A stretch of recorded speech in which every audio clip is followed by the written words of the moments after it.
Hello, welcome to Tai Chi exercises with Rosalind. Today I'm going to show you how to open your lower back. We've already had a video discussing what opening and closing the lower back is in Tai Chi terms. So now we're going to learn how to do the move. And today's prop is a wall. And I'll show you how to use that shortly to open the lower back. First, just a very quick review. So there are visualizations you can use. There is a particular advantage though to having using a wall to teach. But if you're not using a wall, these are some visualizations. We've already talked about using the idea of the pelvis being like a crystal bowl full of water. And what we're trying to do, when we normally stand, you can see I have an S-shaped curve and a hollow in the lower back. And in Tai Chi, every time I move, so up here, that you would consider the back is closed in Tai Chi terms. And if I soften my ankles, soften my knees, soften my hips, my lower back and most of my back is much straighter. And the curve has opened out, so they call that opening the lower back. And if I have this idea of a crystal bowl, so I start with my bowl level, the back now is open, and as I move up, my pelvis tilts slightly forward, and then the water is tipping forward. But I don't want to go so far. I don't want to stand with a real arch because that would tip all the water out.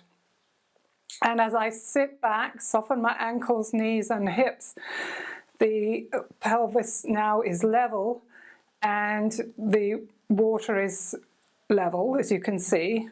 If I go too far, so my back in this neutral position is open, and if I go too far, I'd be tipping and rounding my back, so I've lost the S-shaped curve. I've now got a very C-shaped curve in my spine, and the water will tip out of the back of the bowl. So the visualization is to, as we sit down into our hips in the Tai Chi move and open the lower back, we want the pelvis to be level. So that's one visualization you can use. There's another one that you can imagine you're a dog, say a greyhound, and you're frightened and you're going to tuck your tailbone, your coccyx, underneath. So as you sit down into your hips, you tuck your tailbone, which rotates the pelvis backwards, and now my spine is straight, and then I allow myself to come up again. And as I sit down into my hips, the spine straightens and I'm tucking my tail under my body, just like a frightened greyhound, and then I come up. So that one might work for you. It's handy to have different visualizations to give to people. There's another one I've heard, if I get a torch here, and this is rather an unusual one. Here, you imagine, so I'll put my torch on the other side, that the seat muscles, your buttocks, are the headlamp, the main beam of the car. And as you dip your beams, so you rotate the pelvis back and open the lower back. And as you come up, the back is closed. And as you sit down into your hips and dip your head beams, the back is open. Okay, so those are 3 visualizations that you can use. Just put my torch down. So they can be very helpful. The only disadvantage is that when you're standing without a support, often people lean back. They don't know. They think, oh gosh, I'm upright. And their hips are extended and they're leaning back. Okay, so the advantage, what we're going to use is the wall will help give us feedback and keep us upright and help us learn to open the lower back and maintain an upright posture. So if I turn back towards, with my back facing the wall. And I'm going to have my feet about heels at roughly just a few inches, maybe 3 or 4 inches away from the wall. And then, as I'm going to be careful, because I've kind of mocked this up here, I'm just going to rest back my back on the wall here. And you can see that there is, if I rest my back, don't worry that the head doesn't touch the wall. That's not important at this point. You'll see that there is a hollow in my lower back. And what I'm going to do, that's when I stand upright, so my back is closed. And what I'm going to do is, in shoulder width posture, so I'm going into horse stance, I'm going to soften my ankles, soften my knees, soften my hips, and I'm going to allows the pelvis to rotate, tilt just slightly backwards, and now my lower back, I can feel it on the wall, and I can't put my hand there, so I know that my back is open and I'm also standing nice and upright. And then I expand my ankles, my knees and my hips, and again the curve returns into my lower back, so my lower back is closed, and I then release again, soften my ankles, knees, hips, and allow my pelvis to rotate and the lower back open. And then I come up again. I expand my ankles, my knees and my hips, and my lower back comes away from the wall. So it's a very useful tool. When people are first learning, they often have to exaggerate and really do quite a gross rotation of the pelvis.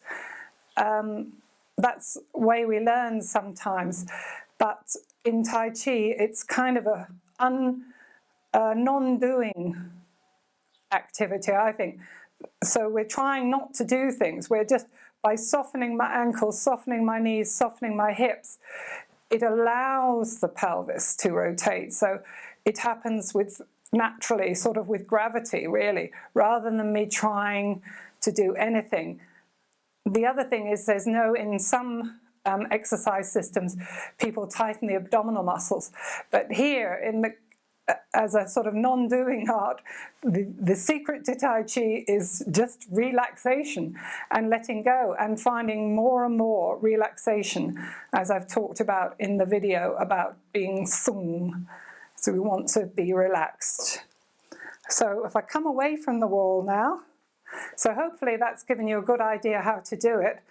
And once you've got the idea, then we try to put it in every move. So if we start and we do the waterfall move, for example, and I sit down on my horse in horse stance, making sure I've got that nice shoulder width posture and my crown is suspended. And as I expand my ankles and my knees and my hips, my arms float up and my lower back slowly closes, and then I very gently soften and slowly soften my ankles, soften my knees, soften my hips, and as I sit down into my hips, the lower back is very, very slowly opening. And again I come up, arms float up, and I soften and relax down, and it gives this beautiful, relaxed, sort of almost ethereal movement. And so I'll bring that to a close, and that's in every single move. And it does take time. I'm still working on opening the lower back. I'm still looking for more release in my hips and my lumbar spine, my lower back muscles, looking for release everywhere throughout my body, trying to be sung. It's not something that's just going to happen right away. So I hope you'll enjoy that and have fun practicing. Do see if you've got a wall handy, and you may, if you can manage to get to a Tai Chi class, have an instructor help you with that. Anyway, I hope you have fun, and we'll be looking at this in a seated video in the next session. Thank you for watching. If you like the video, please press the like button, If you have any comments or suggestions for future videos, please leave them below. Look below for details of myself and the website that I have and the courses that I teach to allied health professionals. Please subscribe to my channel, press the big red button to see some more of my videos. I hope to see you again very soon. Happy Tai Chi.